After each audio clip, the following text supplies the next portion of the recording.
Dad remembers the name being whispered in garages across America, Sox Martin.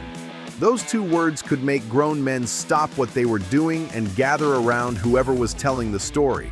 Maybe it was about the night they showed up at your local track with that red, white, and blue Plymouth that sounded like controlled thunder, or the time they made history by doing something every drag racer thought was impossible. This is the story of two soft-spoken guys from North Carolina who accidentally created the most feared team name in drag racing history. They didn't set out to revolutionize the sport or become legends. They just wanted to go fast and somehow ended up changing everything about how America thought about Mopar muscle. But here's what's going to shock you.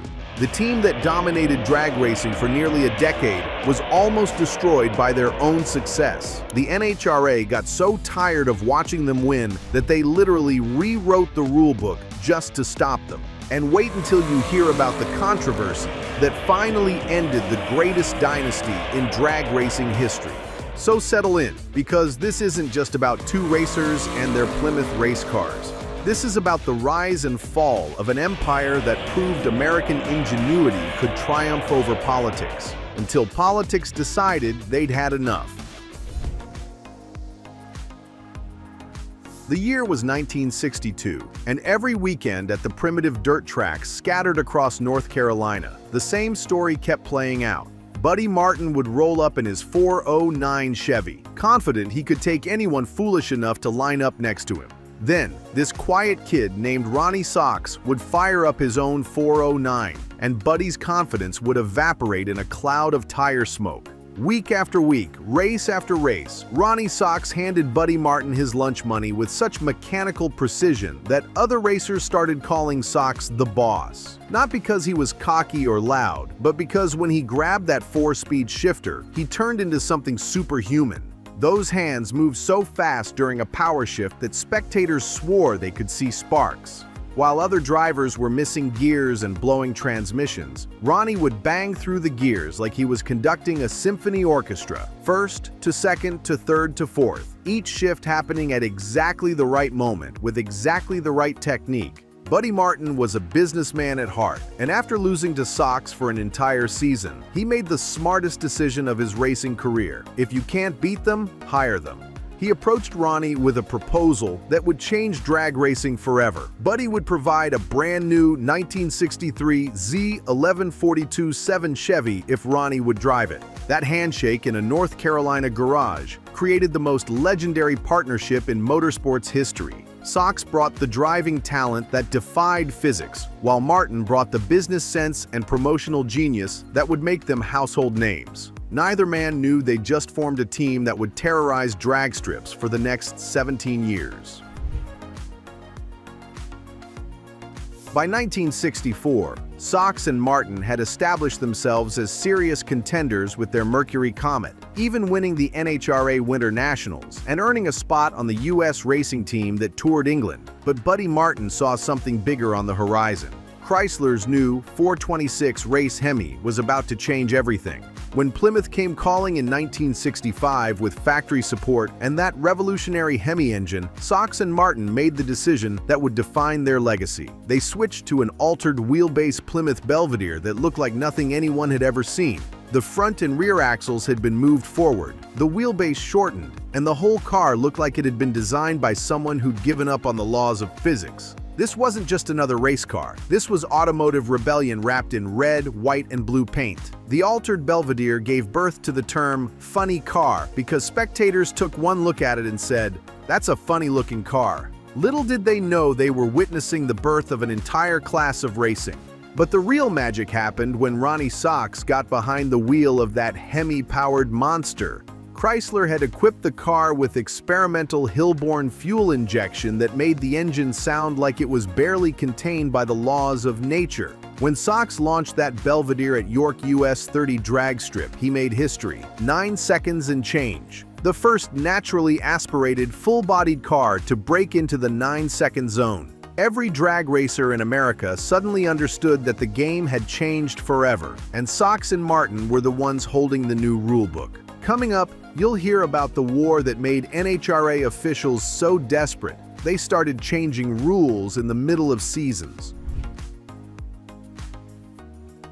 When Sox and Martin switched to conventional superstock racing in 1967, they didn't just win races. They collected them like trophies. The NHRA World Championships of 1968, 1969, 1970, and 1971 all went home to their North Carolina shop, along with enough individual race wins to make competitors question their career choices. What made them so dominant wasn't just Ronnie's supernatural driving ability or the Hemi's earth-moving power. It was Buddy Martin's understanding that drag racing was about more than just going fast. He hired master engine builder Jake King, whose Hemi engines were works of mechanical art that made power like nothing else on Earth. The team's professionalism raised the bar for everyone, matching team uniforms, spotless race cars, and a presentation that made other teams look like weekend warriors. When they showed up at tracks across America, spectators knew they were witnessing something special. But their greatest innovation was the Supercar Clinic program they created with Plymouth in 1967. Sox and Martin would travel to dealerships across the country, showcasing Plymouth's latest muscle cars, while teaching young enthusiasts how to build and race their own Mopars. It was revolutionary marketing that connected the brand to a generation of car-crazy kids. The red, white, and blue Plymouth race cars became rolling advertisements for American muscle. And every time they won a race, Plymouth sold more cars on Monday. This wasn't just racing. This was a business model that proved performance on Sunday really did equal sales on Monday. By 1970, Sox and Martin had become victims of their own success. When NHRA created the new Pro Stock class, they were instrumental in convincing the sanctioning body that heads-up racing was the future. What they didn't anticipate was how their dominance would eventually turn the sport against them. During the four-speed era of 1970 to 1972, Sox and Martin won 9 of 23 Pro Stock events. Ronnie Sox's shifting technique was so perfect that other drivers looked like beginners by comparison. While competitors were struggling with missed shifts and blown transmissions, Sox was conducting automotive symphonies that left crowds speechless. The problem was simple. Sox and Martin were making the sport look uncompetitive. Spectators were getting tired of watching the same red, white, and blue Plymouth win every race, and competitors were demanding action from NHRA officials. Behind the scenes, pressure was building from other manufacturers. Ford had largely withdrawn from drag racing, but Chevrolet was still providing backdoor support to racers like Bill "Grumpy" Jenkins. When Jenkins and other competitors couldn't match the Hemi's performance, they started lobbying NHRA for relief. The sanctioning body faced a dilemma. How do you handicap excellence without destroying the integrity of the sport? Their solution would create one of the most controversial chapters in drag racing history. The 1972 season brought devastating news for every Hemi-powered team in Pro Stock. NHRA announced new weight breaks that would fundamentally change the competitive balance. While wedgehead engines kept their 7 pounds per cubic inch weight requirement, Hemi engines were saddled with a 7.25-pound brake. At 426 cubic inches, that meant Sox and Martin's Plymouth Cuda suddenly had to carry 106 more pounds than their Chevrolet and Ford competitors. In a sport where every pound mattered, this was essentially a death sentence for Hemi dominance. The team tried everything to adapt. They switched from the heavier Cuda to a lighter Plymouth Duster body that was acid-dipped to remove every unnecessary ounce. Jake King worked miracles with smaller displacement Hemi engines, but physics doesn't negotiate with politics. The results were heartbreaking for Mopar fans. In 1972, only Don Carlton managed to win a single Pro Stock event for Chrysler, while Bill Jenkins won 6 times for Chevrolet. The most dominant team in drag racing history had been effectively neutered by rule changes designed to create competitive balance.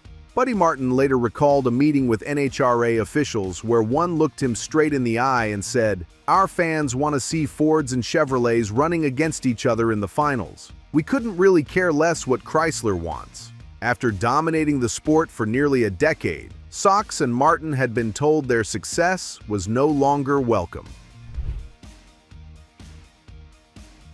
Sox and Martin continued racing through the 1970s, adapting to each new rule change with the determination that had made them legends. They tried different chassis setups, experimented with new engine combinations, and never stopped fighting for every hundredth of a second. But the constant rule changes had taken their toll. Every time the team found a competitive combination, NHRA would add more weight or implement new restrictions. What had once been a sport decided by driving skill and engineering excellence had become a political battlefield where success was punished rather than rewarded. The final blow came from outside the sport entirely. The economic recession of the late 1970s decimated corporate sponsorship across all forms of motorsports. Chrysler pulled back from racing, and private sponsors disappeared as America struggled with fuel shortages and economic uncertainty. In 1979, the most successful team in drag racing history quietly disbanded. Buddy Martin focused on his business ventures, while Ronnie Sox continued as a hired driver for various teams. The era of factory-backed muscle car racing was ending, and Sox and Martin had become casualties of their own incredible success.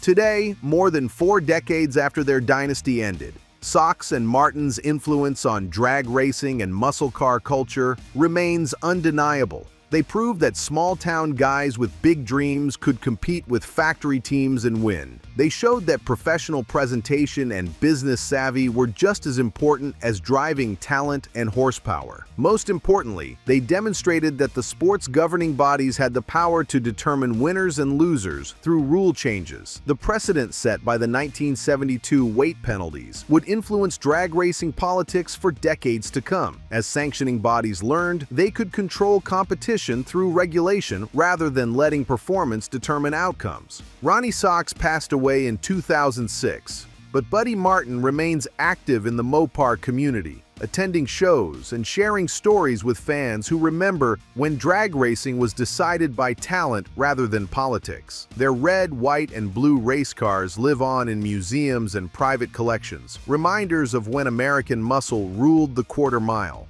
The Sox and Martin story proves that greatness doesn't guarantee longevity in professional sports. Sometimes being too good at what you do makes you a target rather than a hero. But their legacy lives on in every pro stock car that launches down the quarter mile, carrying the DNA of innovation and excellence they injected into the sport. Sox and Martin didn't just dominate drag racing.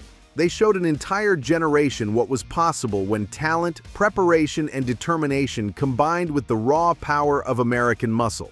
Their rise and fall remains one of the most compelling stories in motorsports history, a reminder that politics and performance don't always align. From that first handshake in a North Carolina garage to their final pass down the quarter mile, Sox and Martin represented everything great about the muscle car era. They proved that with enough skill and determination, anyone could become legends, until success itself became their greatest liability. Which part of their story resonates most with you? The incredible dominance of their championship years, or the controversy that ended their dynasty? Share your thoughts in the comments, and let us know if you remember seeing them race back in the day. If this journey through drag racing history brought back some memories or taught you something new about the sport's greatest team, hit that like button and subscribe to the channel. Next week, we're diving into another legendary rivalry that defined the muscle car wars. Thanks for riding along through the Sox and Martin saga, and remember, sometimes being the best means having the biggest target on your back.